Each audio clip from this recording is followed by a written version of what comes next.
Friends, welcome to my YouTube channel brilliant academic and competitive classes. तो आज हम पढ़ाने वाले हैं प्रश्नावली 2.2। पिछली वीडियो में हमने प्रश्नावली 2.1 समाप्त किया था। तो आज नई प्रश्नावली 2.2 स्टार्ट हो रही है। तो पहले हम प्रश्न देख लेते हैं। निम्न द्विघात बहुपदों के शून्यक ज्ञात कीजिए और शून्यकों तथा गुणांकों के बीच के संबंध की सत्यता की जांच कीजिए। तो पहले प्रश्न का पहला पार्ट है x² - 2x -8। ठीक, हमने यहाँ पे क्वेश्चन उतार रखा है। तो हम पहले ये जान लेते हैं कि गुणांक क्या होते हैं और शून्यक क्या होते हैं। देखिए, अगर x² का जो गुणांक है यहाँ पे वो 1 है, इसको हम a से शो करते हैं। a बराबर 1 हुआ। और यहाँ पे x का गुणांक क्या है, -2 है, तो इसको हमने b से शो कर दिया, b बराबर -2। और ये जो है अचर पद है, इसको हमने c से दिखाया। ठीक, ये a, b और c होता है किसी भी द्विघात बहुपद में। इसको हम x² के गुणांक को a और x के गुणांक को -2 और अचर पद को c से रिप्रेजेंट करते हैं। अब हम यहाँ पे शून्यक के बारे में जान लेते हैं। शून्यक क्या होता है? अगर इस द्विघात बहुपद का शून्यक एक ऐसी वैल्यू है कि उसको अगर हम x की जगह रखें तो इस पूरे बहुपद का मान क्या हो जाएगा, शून्य मिलेगा। ठीक ना, वही इस बहुपद का शून्यक कहलाएगा। अब देखिए, हमें शून्यक निकालना है। तो शून्यक निकालना है तो हम इसको क्या करेंगे, पहले इसके बराबर हम शून्य रख देंगे। तो हम इस बहुपद के बराबर हमने शून्य रख दिया। ठीक, अब इसका हम गुणनखंड करेंगे। तो इसको पहले गुणनखंड करने से पहले देखिए इसका गुणनफल क्या होता है, हम ये पता कर लेते हैं। -8 और x² का गुणनफल हमें क्या मिलेगा, -8x² मिलेगा। ठीक, और अब हम इसको बीच वाले को दो भाग में ऐसे तोड़ेंगे जिसका जोड़ जो है -2x है और इन्हीं दोनों का गुणनफल जो है -8x² मिले। ठीक ना, तो यहाँ पे हम अगर -4x और +2x लें, देखिए जोड़ने से -2x मिलेगा और अगर इन्हीं दोनों का हम गुणा कर दें तो -8x² मिलेगा। ठीक, और ये x² आप उतार लीजिए और ये -8 उतार लीजिए। अब यहाँ से हम कॉमन ले लेते हैं, बराबर 0। यहाँ से हम कॉमन ले लें, यहाँ से कॉमन लेंगे तो x कॉमन ले लीजिए, x कॉमन लेंगे तो x -4 और यहाँ से +2 कॉमन ले लेंगे तो आपको x -4 मिलेगा, बराबर 0। ठीक, अब फिर कॉमन ले लीजिए। फिर देखिए दो पद बन गए पुनः, यहाँ से यहाँ तक, यहाँ से यहाँ तक। फिर क्या कॉमन मिलेगा, x -4 कॉमन मिलेगा। तो अब बचेगा क्या, x +2 बराबर 0। अब क्योंकि दोनों का गुणनफल 0 है तो इसके भी बराबर 0 होगा और इसके बराबर भी 0। हम अलग अलग ले लेते हैं। x -4 बराबर 0। तो x बराबर क्या मिलेगा, x बराबर ये 4 इधर जाएगा तो +4 और इसी प्रकार x +2 बराबर 0। तो x बराबर क्या मिलेगा, ये 2 इधर जाएगा तो -2। ठीक, तो ये हमको शून्यक मिल गए। देखिए x बराबर 4 और x बराबर -2 और ये ऐसी वैल्यू है कि अगर इस बहुपद में हम पुट करें और बहुपद का मान क्या निकलेगा, 0 आ जाएगा। ठीक ना, तो अब देखिए सत्यता की हम जांच कैसे करते हैं यहाँ पे। ठीक, तो सत्यता की जांच करने के लिए हम शून्यकों का योगफल निकालते हैं। देखिए शून्यकों का योगफल जो होता है वो क्या निकलेगा, यहाँ से 4 और +-2 हल करेंगे इसको तो शून्यकों का योगफल यहाँ पे 2 आ जाएगा। ठीक, 2 को हम कैसे लिख सकते हैं देखिए, और माइनस और यहाँ पे -2 और बटे 1 लिख सकते हैं, क्योंकि इसका भी मान 2 ही होगा। अच्छा, अब हम माइनस लिख दें और -2 को क्या लिख सकते हैं, देखिए -2 है क्या, -2 यहाँ से आप देख लीजिए, -2 जो है x का गुणांक है, ठीक ना, ठीक, x का क्या है, गुणांक है। तो यहाँ पे हम लिख सकते हैं x का गुणांक, ठीक, बटे 1 क्या है, 1 देखिए एक्स स्क्वायर का गुणांक है, इसको हम क्या लिख दें, एक्स स्क्वायर का गुणांक।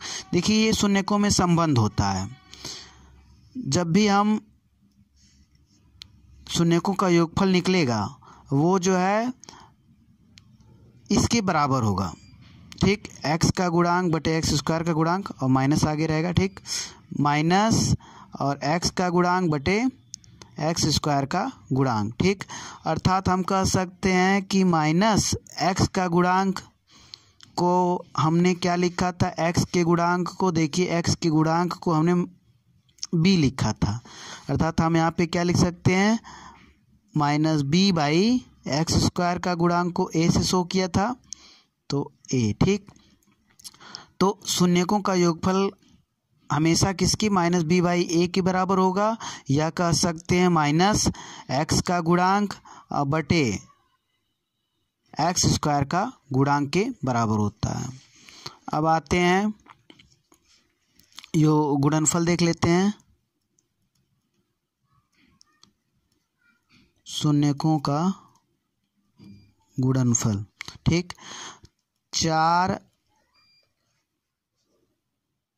गुणे -2 बराबर -8 हुआ, -8 को हम लिख सकते हैं -8 और बटे 1, ठीक ना, और यहाँ पर -8 क्या है, अचर पद है, अचर पद, ठीक, और यहाँ पे 1 जो है किसका गुणांक है, एक्स स्क्वायर का गुणांक। देखिए तो हमने ये देखा कि जो -8 आ रहा है शून्यकों का गुणनफल, वो हमेशा अचर पद बटे एक्स स्क्वायर का गुणांक के बराबर होगा। अचर पद को हम c से और एक्स स्क्वायर के गुणांक को a से शो करते हैं, अर्थात c बाई a के बराबर होगा, ठीक ना। तो यही जो है शून्यकों तथा गुणांकों के बीच संबंध होता है। अब आते हैं सेकेंड पार्ट पे। तो फर्स्ट क्वेश्चन के सेकेंड पार्ट को हम देख रहे हैं। अब देखिए ये है, इसमें भी हमको क्या निकालना है, शून्यक निकालने हैं इस बहुपद के। तो इस बहुपद के शून्यक निकालने हैं, तो हम इसको 4s² माइनस 4s प्लस 1 बराबर 0 रख देते हैं, ठीक। अब हम इसको तोड़ेंगे, वही काम करेंगे। देखिए गुणनखंड पहले इस बहुपद का करेंगे, इसका गुणनखंड करेंगे, इसका गुणा होगा तो 4s² आएगा, और इसको दो भाग में ऐसा तोड़ें कि जोड़ने से 4s माइनस 4s आए, और गुणा इन्हीं दोनों का गुणा करेंगे तो हमें कितना मिले, 4s² आए, क्योंकि इसका गुणनफल हमें कितना मिल रहा है, देखिए 4s² मिल रहा है। इन दोनों का गुणनफल हमें क्या मिल रहा है, 4s²। अब इसको दो भाग में तोड़ेंगे तो -2s और -2s। देखिए इन दोनों को जोड़ने से -4s मिल जाएगा, और गुणा करने से 4s² आएगा, और ये बाकी हम उतार ले रहे हैं, ठीक। देखिए +1। अब यहाँ से हम कॉमन ले लें, यहाँ से कॉमन ले लेंगे तो 2s, और यहाँ पे 2s माइनस 1, और यहाँ पे कॉमन ले लीजिए -1, तो 2s माइनस 1 इक्वल टू 0, ठीक।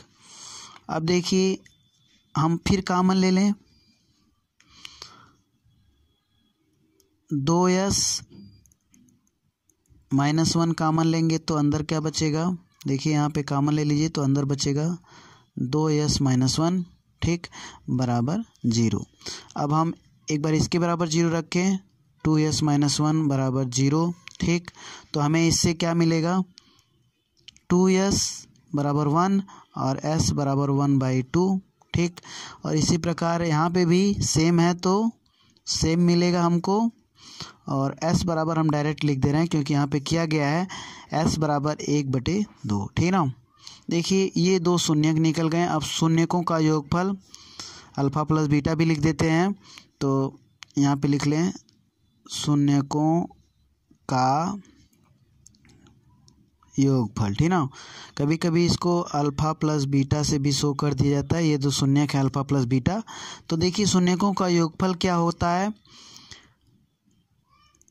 क्या होगा 1/2 और प्लस 1/2 कितना आएगा 1/4।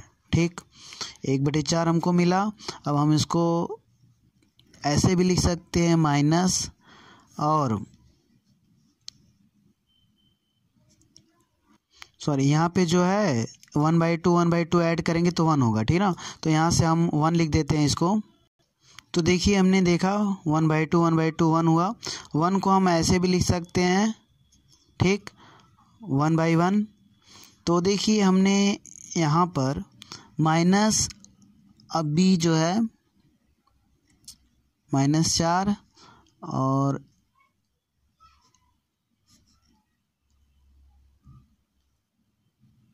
ये लिख सकते हैं इसको। देखिए इसको हल करेंगे तो यही आएगा। ठीक ना। तो 1/1 ही आएगा। तो हमने ये देखा कि माइनस, यहाँ पे -4 किसका है, x का गुणांक, x का गुणांक, बटे 4 क्या है, x² का गुणांक। ठीक ना। तो जो भी योगफल आया है वो किसके बराबर हो गया, -x का गुणांक और x² का गुणांक के बराबर होगा, अर्थात -b/a के बराबर हो गया। हमने ये देखा कि जब भी जो द्विघात बहुपद है उसके शून्यकों का योगफल -b/a के बराबर आ रहा है। ठीक ना। अर्थात हम देख रहे हैं कि अल्फ़ा प्लस बीटा बराबर -b/a होगा। ठीक, अब देखिए गुणनफल भी इसी तरह देख लेते हैं। शून्यकों का गुणनफल, ठीक, 1/2 1/2 बराबर कितना हुआ 1/4 होगा। और यहाँ से जो है 1/4 को हम लिख सकते हैं अचर पद। क्या, अचर पद, अचर पद बटे x² का गुणांक। ठीक ना, x² का गुणांक।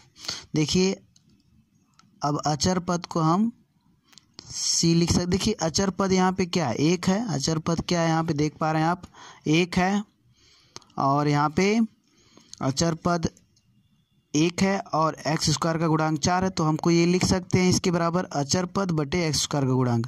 तो अचर पद को c बटे a से, ठीक ना, x² का गुणांक को a से शो करते हैं। तो इस प्रकार शून्यकों का गुणनफल अचर पद बटे x² का गुणांक के बराबर है। अब आते हैं थर्ड पार्ट पे। तो थर्ड वाला आप देख पा रहे हैं 6x² और -3x और -7x। देखिए द्विघात बहुपद के रूप में लिख लीजिए इसको, मानक रूप में 6x² और 7x - 3। ठीक, शून्यक निकालना तो हम 0 ले लेते हैं। ठीक, 6 त्रिक 18। ठीक, अब दो भाग में ऐसा तोड़िए कि हमें 18 मिल जाए। ठीक ना। तो देखिए 9 और 2 का पेयर लें, -9x और +2x, तो काम हो जाएगा। तो हम यहाँ पे ले लेते हैं 6x² -9x और +2x -3 बराबर 0। ठीक, अब यहाँ से कॉमन ले लें। देखिए 6x² है -9x है, तो हम 3x कॉमन ले लें, अंदर क्या बचेगा 2x और -3। ठीक, और यहाँ पे +2 कॉमन ले लें, वन, प्लस वन कामन ले लें, प्लस वन कामन लेंगे तो क्या मिलेगा 2x और माइनस 3 बराबर 0। दोनों में देखिए सेम आना चाहिए ये अंदर का, तो आ भी गया। अब फिर कामन ले लेते हैं 2x माइनस 3 और फिर अंदर क्या बचेगा 3x और प्लस 1 बराबर 0। ठीक, अब 2x माइनस 3 बराबर 0, तो x बराबर क्या मिलेगा 2x बराबर 3 और x बराबर 3/2। ठीक, इसी प्रकार 3x प्लस 1 बराबर अगर 0 होगा तो हम डायरेक्ट लिख दे रहे हैं x बराबर क्या मिलेगा -1/3। तो ये दो आपके शून्यक हो गए। ठीक, अब फिर जो वही जांच कर रहे हैं, हम डायरेक्ट पूरा ना लिख के अल्फ़ा प्लस बीटा लिख दे रहे हैं। अल्फ़ा प्लस बीटा ये दो शून्यक हैं, ठीक ना। तो शून्यक 3/2 और प्लस -1/3, ठीक ना। इसको ऐड करेंगे तो आएगा क्या 3/2 -1/3 हो गया। ऐड करने से आप देख पा रहे हैं कि 6 हुआ, एलसीएम 9 माइनस 3 दूनी 6, 2 एकम 2, क्या मिला 7/6 मिला, ठीक ना। अब 7/6 को हम कैसे लिख सकते हैं -7/6, ठीक ना। आप यहाँ पे देख पा रहे हैं कि इसको ये भी लिख सकते हैं -7 जो है x का गुणांक है, x का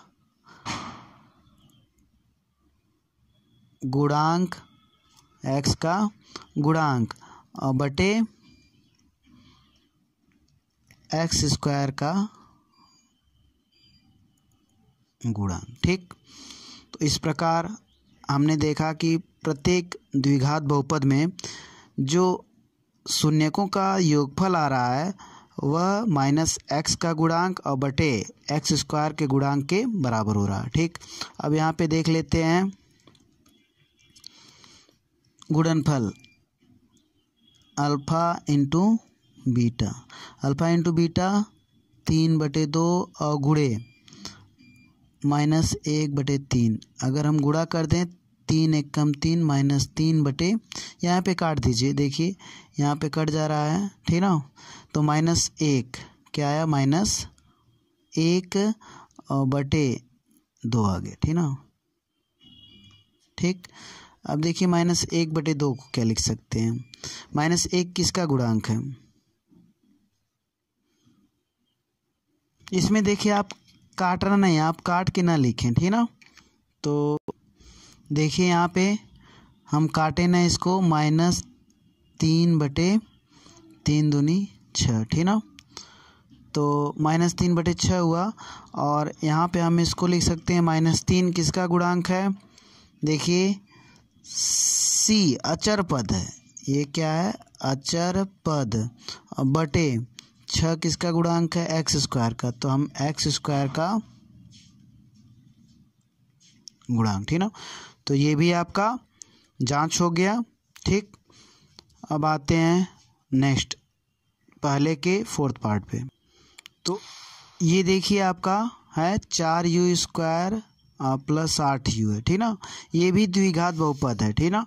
इसको हम कैसे लिख सकते हैं, देखिए रफ पे लिख लीजिए 4u² प्लस 8u है। ठीक, और अगर हम इसको लिखें 4u² प्लस 8u और प्लस 0 भी लिख सकते हैं, ठीक ना। तो अब देखिए यहाँ पे आपका a हो गया और ये आपका b हो गया और ये आपका c हो गया, ठीक ना।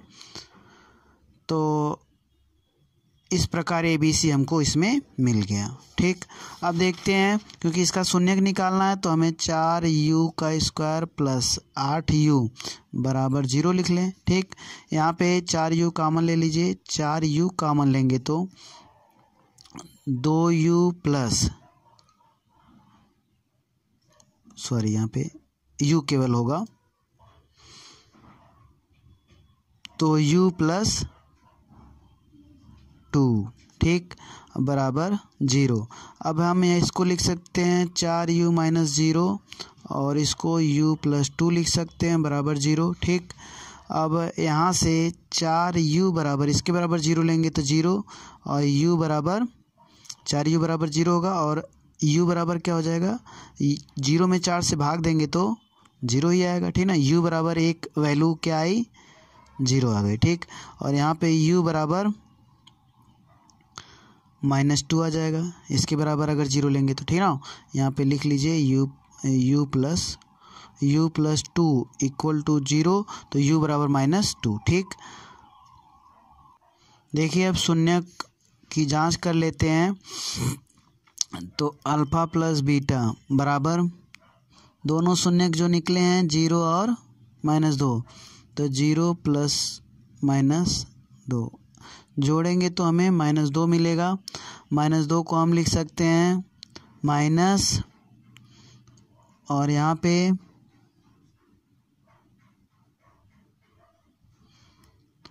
x का गुणांक, या यहाँ पे u है तो u का गुणांक लिख लीजिए, u का गुणांक बटे a क्या है आपका 4 है। ठीक, देखिए u का गुणांक 4 है तो हम यहाँ पे u का गुणांक लिखेंगे। ठीक ना, तो यहाँ पे तो हमने यहाँ पे u का गुणांक लिख दिया। ठीक ना, देखिए ये जो है जो मूलों का योगफल है तो बराबर यहाँ पे भी हो गया, यहाँ पे जांच हो गई। ठीक ना, अब गुणनफल देख लेते हैं। Alpha into beta 0 into -2 equal to 0 हो गया। ठीक ना, 0 क्या है यहाँ पे, देखिए यहाँ पे जो है इसको हमने लिखा था तो यहाँ पे c क्या है 0 है। ठीक, तो यहाँ पे हम इसको लिख लें अचर पद बटे x² का गुणांक। ठीक ना, क्योंकि अगर हम अचर पद यहाँ पे 0 ले लें और x² का गुणांक 4 कर दें, भाग देंगे तो 0 हमें मिल जाएगा। ठीक ना, तो 0 को हम इस प्रकार लिख सकते हैं अचर पद बटे x² का गुणांक। ठीक ना, इस प्रकार यहाँ पे भी आप देखेंगे कि c/a के बराबर और यहाँ पे -b/a के बराबर हो गया। ठीक ना, मूलों का योगफल और गुणनफल क्रमशः -b/a और c/a के बराबर हो गए। ठीक, अब आते हैं नेक्स्ट प्रश्न पे। देखिए पांचवा आप देख पा रहे हैं t² - 15, तो शून्य निकालना तो हम शून्य ले रहे हैं इसके बराबर, और इसको हम कैसे लिख सकते हैं, t² माइनस करड़ी में 15 का वर्ग भी लिख सकते हैं, और तरीके से कर सकते हैं, लेकिन आप इसी तरीके से कर लीजिए। ठीक, बराबर 0। अब देखिए a² - b², इसका गुणनखंड हम करेंगे तो इसमें t प्लस करड़ी में 15 और एक ब्रैकेट में, और एक ब्रैकेट में क्या हो जाएगा t माइनस करड़ी में 15। ठीक, और बराबर 0। ठीक, अब एक बार इसके बराबर 0 ले लें, t प्लस करड़ी में 15 बराबर 0, और t बराबर क्या मिला हमको माइनस करड़ी में 15। ठीक, और फिर यहाँ पे एक t बराबर हमें क्या मिलेगा करड़ी में 15। ठीक, इसके बराबर अगर हम 0 रख दें तो इसके बराबर हमको क्या मिलेगा t बराबर करड़ी में 15। तो ये दोनों आपके शून्यक हो गए। ठीक ना, अब इसमें भी एक चीज़ आप ध्यान दीजिए कि इसमें a b c आप निकाल लीजिए। देखिए t² - 15 है, पांचवा में है। अगर हम देखें तो t जो है t² का गुणांक क्या है 1 है। अब यहाँ पे c अचर पद दिया गया है, b नहीं दिया गया, तो हम इसको इस प्रकार लिख सकते हैं t² और प्लस यहाँ पे 0 ले लें b की जगह, 0 गुणे x कर दें -15। देखिए तो आप इसको ऐसे लिख सकते हैं। ठीक, t² प्लस 0 इंटू x -15 लिख सकते हैं कि नहीं, इस चीज़ को आप ऐसे लिख सकते हैं क्योंकि 0 का x में गुणा होगा तो यही आ जाएगा। ठीक ना, तो t² - 15 को ऐसे लिख दिए। अब देखिए यहाँ पे आपको आराम से a भी मिल जाएगा, यहाँ पे b भी मिल गया और यहाँ पे c भी मिल गया। ठीक ना, इस प्रकार पहले आप चेंज कर लेंगे, नहीं तो सत्यता की जांच करने में आपको परेशानी हो सकती है। तो यहाँ पे हमने शून्य निकले, एक माइनस करड़ी में 15 और एक करड़ी में 15। अब यहाँ पे जांच करते हैं, अल्फा प्लस बीटा माइनस करड़ी में 15 और प्लस करड़ी में 15। अब जानते हैं योगफल इसका 0 हो जाएगा, ठीक। और इसको लिखेंगे कैसे? अब देखिए माइनस बी का मतलब अचर पद, देखते हैं बराबर आ जाता है कि नहीं। और एक्स स्क्वायर का गुणांक, अचर पद क्या है आपका? अचर पद लिखे थे 15 -15 है, और एक्स स्क्वायर का गुणांक या टी का गुणांक, या यहाँ पे टी लिख लीजिए क्योंकि टी के फॉर्म में है, तो टी स्क्वायर का गुणांक, ठीक ना। देखिए बराबर हो जा रहा है कि नहीं, देखिए हम एक बार इसको चेक कर लें। अचर पद इसमें क्या है? इसमें अचर पद देखिए, अचर पद -15 है, ठीक। और टी स्क्वायर का गुणांक 1 है। अब करेंगे तो कितना आ जाएगा? यहाँ देखिए ये अचर पद नहीं रहेगा, इसको हम फिर से लिख लेते हैं माइनस, क्योंकि हम अभी तक लिखते आए हैं जो वही रहेगा। यहाँ पे x का गुणांक, ठीक ना, इसी से गलत हो रहा है। और यहाँ पे या हम t के फॉर्म में तो t लिख दें, t का गुणांक, और यहाँ पे टी स्क्वायर का गुणांक, ठीक ना। देखते हैं दोनों बराबर हो जाता है कि नहीं। तो t का गुणांक क्या है? आप देख पा रहे हैं t का गुणांक, या यहाँ पे t लिख लीजिए, t का गुणांक 0 है, तो यहाँ पे t का गुणांक क्या ले लेंगे? -0, ठीक। और टी स्क्वायर का गुणांक देखिए 1 है, तो यहाँ पे 1 कर लीजिए, इसको आप हल करेंगे तो 0 ही मिलेगा, ठीक ना। और यहाँ पे जो है फिर अल्फ़ा गुणे बीटा या अल्फ़ा इंटू बीटा, अगर कड़ी में 15 है, माइनस है, गुणे करेंगे तो यहाँ पे क्या आ जाएगा? -15 आ जाएगा, ठीक। अब हम इसको लिख सकते हैं अचर पद, ठीक। और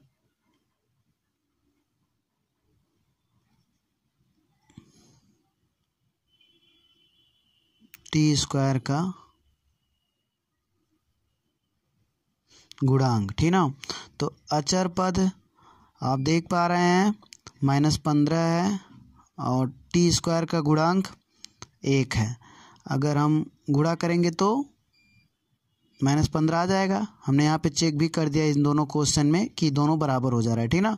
अर्थात हमने देखा कि अल्फ़ा इंटू बीटा हमेशा अचर पद बटे एक्स स्क्वायर का गुणांक, क्योंकि फार्मूले में है, तो यहाँ पे टी है तो टी स्क्वायर का गुणांक कहेंगे, ठीक ना।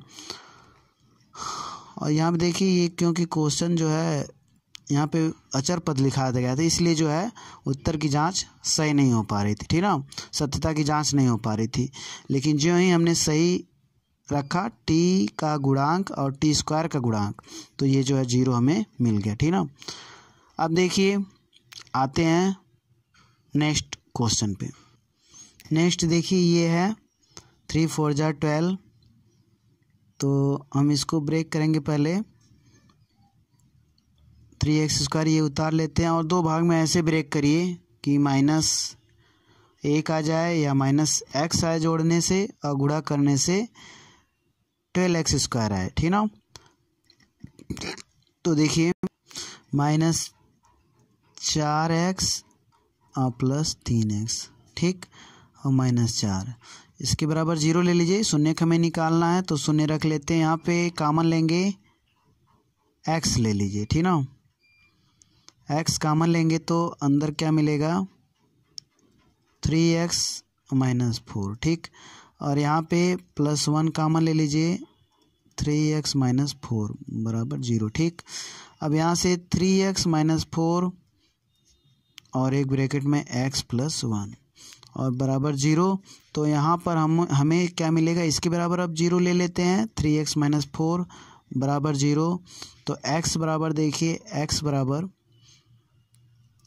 डायरेक्ट लिख दे रहे हैं 4/3, क्योंकि पिछले क्वेश्चन में इस तरह बताए थे। और तो x + 1 = 0, तो x बराबर -1, ठीक ना।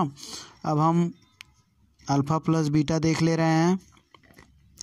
अल्फ़ा प्लस बीटा 4/3 प्लस -1, ठीक। और यहाँ से 4/3 और -1, ठीक। और यहाँ पे जब इसको घटाएंगे, या कह लें यूँ कह लें, इसको जोड़ना, लेकिन यहाँ से हल होगा तो घटाने में आ गया, तो घटाना करेंगे। 3 1 जा 3, 4 और -1 3 जा 3, 3 1 जा 3, 1/3, ठीक ना। अब यहाँ पे देखिए -x का गुणांक और ये किसके बराबर हो, x का गुणांक और बटे x² का गुणांक, ठीक। आप चेक भी कर सकते हैं। x का गुणांक आप देख पा रहे हैं -1 है, कहीं पे दूसरी जगह रख लीजिए। देखिए अगर हम x का गुणांक -1 और फिर ये तो माइनस रखेंगे ही, ठीक ना, ये तो फार्मूले वाला है माइनस। x का गुणांक -1 है बटे x² का गुणांक 3 है, तो हल करेंगे तो 1/3 आ जाएगा, जो कि है ना। तो देखिए इस प्रकार हमेशा मूलों का जो योगफल होता है -x का गुणांक और बटे x² के गुणांक के बराबर होगा, ठीक ना, द्विघात बहुपद में, ठीक।